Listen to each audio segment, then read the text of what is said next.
Mittags im Kruger-Nationalpark in Südafrika liegt das grelle weiße Sonnenlicht über den trockenen Graslandschaften, wo sich Elefantenherden langsam und friedlich bewegen. Inmitten dieser großen Elefantenherde wirkte ein junges, unerfahrenes Elefantenbaby stets schelmisch und war ständig neugierig auf jedes Geräusch, jeden Geruch und jeden fremden Gegenstand in seiner Umgebung. Die Elefantenmutter hält stets einen sehr nahen Abstand und beobachtet jede noch so kleine Bewegung ihres Kalbs, während dieses durch die weite und raue Savanne wandert. Die Mittagsluft war ungewöhnlich still, nur unterbrochen von einer leichten Brise, dem Geräusch von Elefantentritten und der Hitze, die vom sandigen Boden aufstieg. Das Elefantenbaby berührte unentwegt mit seinem Rüssel trockenes Gras, herabgefallene Blätter und kleine Baumstämme am Wegesrand, als ob es ein endloses Erkundungsspiel spielte. Es war diese unschuldige Neugier, die sie in einen gefährlichen Moment führte, den keiner der anderen Elefanten in der Herde rechtzeitig verhindern konnte. Nur wenige Meter von der Herde entfernt entdeckte das Elefantenbaby zwei kleine Baumstämme mit einem Durchmesser von etwa 20 bis 30 Zentimetern, die sich zu einer schmalen V-förmigen Lücke gespalten hatten. Das Elefantenbaby, das sich der Gefahr nicht bewusst war, senkte den Kopf und versuchte, seinen Hals in den schmalen Spalt zwischen zwei glatten, gelbgrünen Baumstämmen zu zwängen. Zunächst dachte es könne seinen Kopf ganz einfach herausziehen, genau wie es das schon bei früheren Versuchen mit anderen Büschen getan hatte. Als das Elefantenbaby jedoch versuchte, zurückzuweichen, blieb sein Hals stecken, was dazu führte, dass sein ganzer Körper vor Panik zuckte. Je mehr sich der Elefant wehrte, desto fester drückten die beiden V-förmigen Stangen gegen seinen Hals, was zu einer schmerzhaften Dehnung seiner Haut führte. Das Elefantenbaby hob den Kopf, bog den Rüssel hoch und öffnete das Maul weit, wobei ein durchdringender Schrei ausgestoßen wurde, der durch den lichten Wald hallte. Die Hilferufe hallten durch die brütende Hitze und trugen eine beispiellose Angst und einen beispiellosen Schmerz in sich. Durch die intensive Reibung mit der glatten Oberfläche des Baumstamms entstanden Kratzer am Hals des Elefantenbabys. In Panik verlor es seine Kräfte, seine Atmung wurde schnell und unkontrollierbar. Der Unfall dauerte nur wenige Minuten, aber das reichte aus, um aus Neugier eine Situation auf Leben und Tod zu machen. Als die Elefantenmutter die ungewöhnlichen Schreie hörte, drehte sie sich sofort um und eilte zu der Stelle, wo ihr Kalb gefangen war. Es drückte mit seinem Rüssel kraftvoll gegen den Baumstamm und versuchte so, die V-förmige Öffnung zu erweitern, um seine Jungen zu befreien. Jedes Mal, wenn die Elefantenmutter Kraft ausübte, wackelte der Baumstamm nur leicht, bevor er stärker nach unten drückte, was das Elefantenbaby vor Schmerz aufschreien ließ. Die Elefantenmutter versuchte weiterhin, ihr Kalb mit ihrem Rüssel herauszuziehen, aber der Raum war zu eng, sodass alle ihre Bemühungen erfolglos blieben. Die Panik des Elefantenbabys verstärkte sich, als sich die Fesseln um seinen Hals immer enger zusammenzogen. Die Elefantenmutter stand in der Nähe und gab leise, ängstliche Laute von sich, war aber in dieser Situation völlig hilflos. Das helle Sonnenlicht fiel auf die Augen der Elefantenmutter und spiegelte eine seltene Angst und Verzweiflung wider.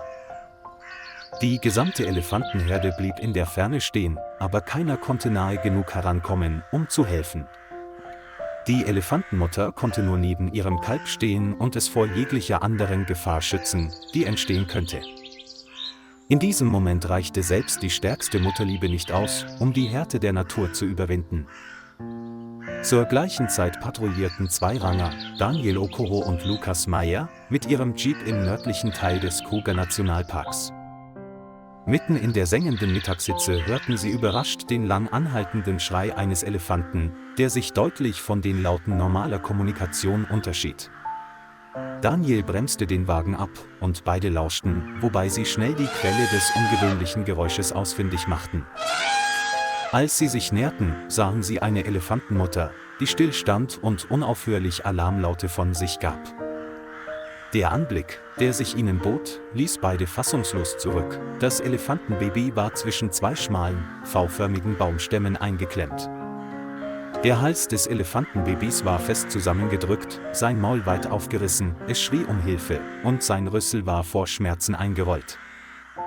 Lukas erkannte sofort, dass sich das Elefantenbaby ohne Hilfe nicht selbst befreien konnte. Daniel schätzte schnell die Entfernung, das Gelände und das Gefahrenpotenzial ein, das von der panischen Elefantenmutter ausging.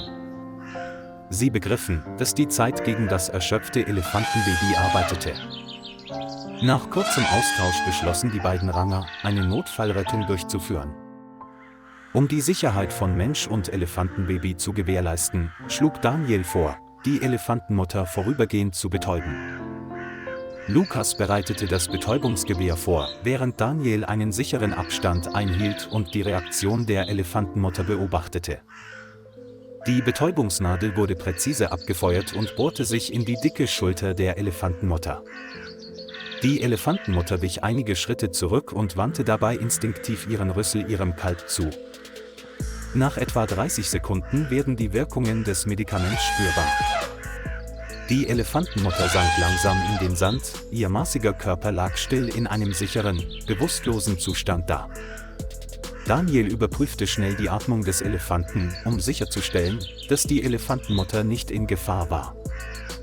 Lukas signalisierte, dass ihnen nur begrenzt Zeit zum Handeln blieb. Das Elefantenbaby blieb gefangen und stieß immer wieder schwache Schreie aus, als es mit ansehen musste, wie seine Mutter zusammenbrach. Den beiden Rangern war klar, dass jede weitere Handlung absolut präzise sein musste. Daniel näherte sich dem Elefantenbaby und sprach leise mit ihm, um es inmitten seiner Panik zu beruhigen. Lukas bedeckte sanft die Augen des Elefantenbabys mit einem sauberen Tuch und half so, seine Angst zu lindern. Die Säge wurde in Gang gesetzt, ihr Geräusch durchbrach die angespannte Stille des Mittags. Lukas begann, einen Baumstamm in V-Form zu zerschneiden. Der Stamm hatte einen Durchmesser von etwa 25 cm. Holzspäne und Staub wirbelten im grellen weißen Sonnenlicht auf, während Daniel das Elefantenbaby festhielt. Mit jeder verstreichenden Minute wuchs die Angst der beiden Ranger, da sie befürchteten, das Elefantenbaby würde erschöpft sein. Nach knapp 10 Minuten sorgfältiger Arbeit war der Schnitt fast vollendet. Der letzte Sägeschnitt bewirkte, dass sich der Baumstamm neigte und den schmalen Spalt zwischen den beiden Stämmen vergrößerte. Das Elefantenbaby wurde zitternd und erschöpft aus seiner misslichen Lage befreit. Die Schmerzensschreie verebbten allmählich und wurden durch schweres Atmen aufgrund der Erschöpfung ersetzt. 2 Ranger legten das Elefantenbaby vorsichtig auf den Sand, um es auf Verletzungen zu untersuchen. Im Halsbereich waren aufgrund starker Reibung deutlich flache, aber blutende Kratzer zu erkennen.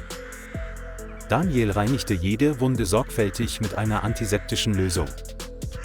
Lukas hilft, indem er den Kopf des Elefantenbabys ruhig hält und so plötzliche Bewegungen verhindert.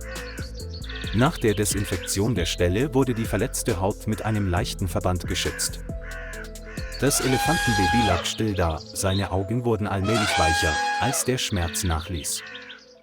Ein paar reife Bananen wurden als Belohnung und zur Unterstützung der Genesung neben das Elefantenbaby gelegt. Die beiden Ranger packten ihre Ausrüstung zusammen und gingen rückwärts zum Jeep. Sie beobachteten die Elefantenmutter ununterbrochen und warteten darauf, dass die Betäubung nachließ.